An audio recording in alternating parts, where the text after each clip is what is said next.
Access जो 56,000 करोड़, तो इसको कैसे देखते हैं? एक बूस्टर की तरह माना जा रहा है क्योंकि देखिए मोदी सरकार पहली सरकार है जो आरबीआई का जो प्रॉफिट है वो 99.99% ले रही है। इससे पहले कोई भी सरकार नहीं लेती थी, 50% लेती थी।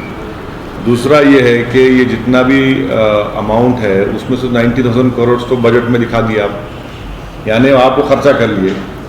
दूसरा बचा आपका 86,000 करोड़। अब 86,000 करोड़ में आप 70,000 करोड़ तो बैंक्स को रिफाइनेंस कर रहे, तो बचा के आपके पास एक गाजर की पुंगी है 16,000 करोड़ की। अब 16,000 करोड़ की इतना बड़ा हमारा जो देश है, आप उसमें क्या क्या करेंगे भाई? अगर आपको वाकई में कुछ करना है तो आप बताइए, आप एक 4 लाख करोड़ का इंफ्रास्ट्रक्चर फंड क्रिएट करिए। और हमारे मुल्क में डिसऑर्गेनाइज्ड सेक्टर में बहुत प्रॉब्लम है। करीब 400 मिलियन के ऊपर लोग उसमें हैं। अब वो लोग तो बेचारे बिस्किट भी नहीं खा रहे, बिस्किट भी नहीं खा पा रहे। और चौथी बात यह है कि ये एक नया मेथड मोदी सरकार ने फिस्कल डेफिसिट को फाइनेंस करने का निकाला है। बड़ा इंजीनियस और बड़ा गलत है ये। वो क्या है कि रुपी को डिवैल्यू करो और डॉलर को उठा दो, तो उससे क्या होगा कि जो 430 बिलियन के हमारे डॉलर रिजर्व है वो करना चाह रहे हैं। अब ऐसा ही चलता रहेगा तो फिर ये एफडीआई क्यों आएगा इस मुल्क में? एफडीआई क्यों आएगा अगर आप ये करते रहेंगे? और फिर वो जो आपका पुराना ख्वाब था कि डॉलर और रुपए एक बराबर हो जाएगा, वो तो कभी होने वाला नहीं है। तो इसीलिए हम कहते हैं कुछ खातिर खा नहीं है।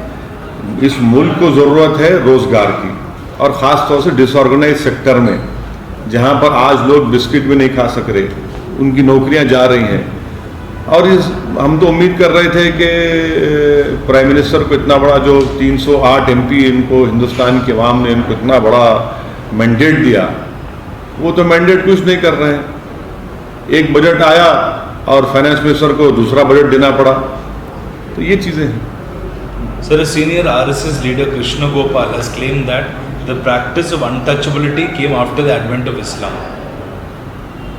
Well, you see, it is very easy for all these Johnnies who have no sense of history to keep on saying and make all these false allegations. And I don't want to create more controversy, but I will tell him to please go and read Manusmriti. And then tell who's responsible, who's not responsible. Sir, आपने रोजगार वाले मामले पे बात की, तो आपको लगता है कि सर सरकार जो है वो ज़्यादा रोजगार वाले मामले पे बात नहीं करती है, कोशिश करती है कि बात अलग मुद्दों पे हो जाए? देखिए, अनऑर्गेनाइज सेक्टर में 450 मिलियन लोग काम करते हैं। अब वही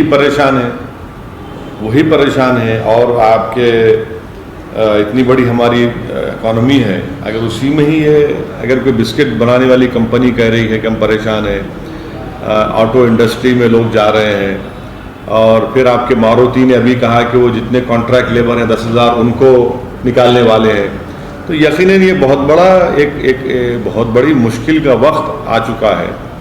और मगर सरकार के पास क्या है कि अगर आप नौकरी की बात करेंगे, अगर आप रोज़गार की बात करेंगे, इकोनॉमी की बात करेंगे, तो बोलेंगे गाय पे ला लो, इस हिंदू मुसलमान कर दो, एक ओवैसी का भड़काऊ भाषण पुराना दिखा दो। तो भाई, मेरे भड़काऊ भाषण से तो किसी का पेट भरने वाला नहीं है। पेट भरने का काम मिस्टर मोदी का है, नौकरी दिलाने का काम मिस्टर मोदी का है, और मेरा काम उनसे पूछना है, उनको बताना है, उनको आईना दिखाना है, और वो नाकाम साबित हो रहे अभी तक। सर, साध्वी प्रज्ञा ठाकुर ने बोला है कि जो बीजेपी के लीडर्स की डेथ हो रही है वो काला जादू की वजह से। देखिए, ये अब मैं क्या बोलूँ, बीजेपी के लोगों को सोचना चाहिए कि आपके बड़े बड़े लीडर्स इस दुनिया को छोड़ के चले गए, उनके ख़ानदान पे क्या गुजर रही होगी जब इस तरह की वाहियात बात कोई करती है। तो बीजेपी को सोचना चाहिए कि भाई आपके लीडर इस दुनिया से जा रहे हैं और कोई इस तरह की बात कर रहा है। अरे क्या बात कर रहे हैं? साइंटिफिक टेम्परामेंट डायरेक्टिव प्रिंसिपल का हिस्सा है, और आप बोल रहे हैं कि दुनिया कहाँ जा रही है। सारी दुनिया जानती है कि ये जो बीजेपी के इतने बड़े बड़े लीडर्स हो गए हैं, जिन्होंने इस देश के लिए अपना अपना काम भी किया है। अगर वो दुनिया से जाते हैं, उसके मेडिकल रीजंस हैं, तो ये अगर इस तरह की बात करती है तो फिर ये तो बीजेपी को सोचना चाहिए। हम क्या बोलेंगे, हम क्या बोल सकते हैं? यानी इतना ही ये तो बहुत ही गलत किस्म की लैंग्वेज इस्तेमाल कर रहे हैं, और वो भी बीजेपी के फंक्शन में कह रहे हैं। जो शोक मनाने का फंक्शन मनाया गया तो उसमें ये मैडम एक बात कह रही हैं, तो शायद यही इनका टेम्परामेंट है। सर, पाकिस्तान के वज़ीर आज़म ने कहा है कि कश्मीर के मसले पर भले पूरी दुनिया हमारी बात न सुने, लेकिन हम किसी हद तक जाएंगे। छोड़िए ना, वो बोलते रहते हैं, उनका काम बोलते रहना है, इसमें करेंगे क्या आप?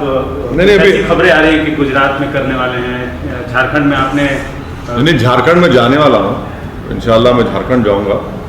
झारखंड में हमारा यूनिट काम कर रहा है। उबान मलिक साहब वहाँ के प्रेसिडेंट हैं, वो काम कर रहे हैं, और इंशाल्लाह हम झारखंड में भी इलेक्शन लड़ेंगे। महाराष्ट्र के बारे में तस्वीर साफ कर दिया था सर आप कल। नहीं, सब गलत बात है। महाराष्ट्र में हमारा अलायंस है, रहेगा बड़ा साहब के साथ। और सर, और दूसरे स्टेट का गुजरात में भी सुनने में आया। अब देखिए, अभी तो फैसला नहीं हुआ है। फैसला जब हो जाएगा आपको बताएंगे।